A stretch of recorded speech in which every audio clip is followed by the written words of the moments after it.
हर धसावे टेकटरवा के हो ए सोनिया नई हरवाया के हर धसावे टेकटरवा के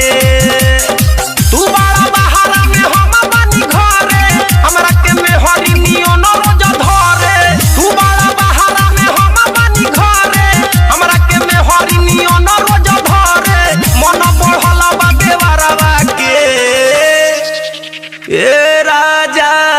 नई हरवाया के ये सोनिया नई हरवाया के हर धसावे टेकटरवा के हो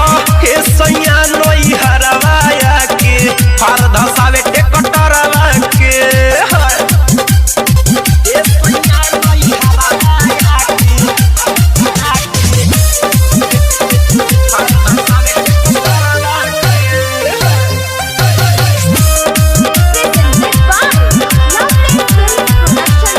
कबो के आर लगावे गोए गोए गोमियावे कबो के आर लगावे गोए गोए गोमियावे दुनु हरन दबावेला फिर जो बना हाथ खाली गंदी गंदी बात कके हम के पटावेला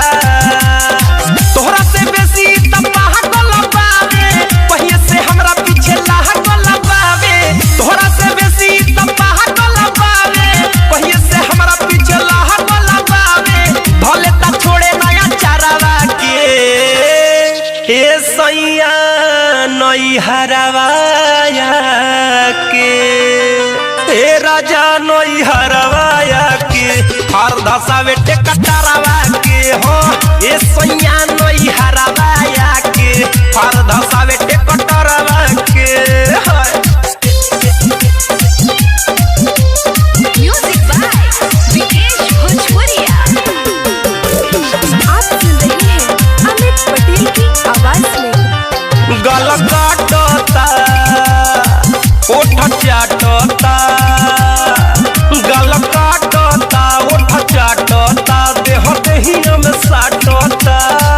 बड़ पिया मुकेश कए दिनों से विदेश छाती है सोची फटता पीछे पड़ल बावे कए कए गोड़ा खाए के खोज दीवा पर टिकोरा पीछे पड़ल बावे कए कए गोड़ा खाए के खोज अमित टिकोरा आज ना छोड़ी के बाहरवा के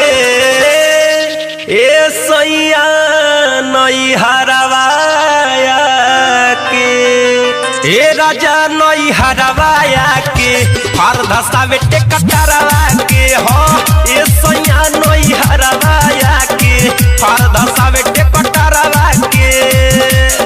तू बड़ा बहारा में हम बानी घरे हमरा के में हरी नियो न रोज धरे तू बड़ा बहारा में हम बानी घरे हमरा के में हरी नियो न रोज धरे मन बढ़ला बा देवरवा के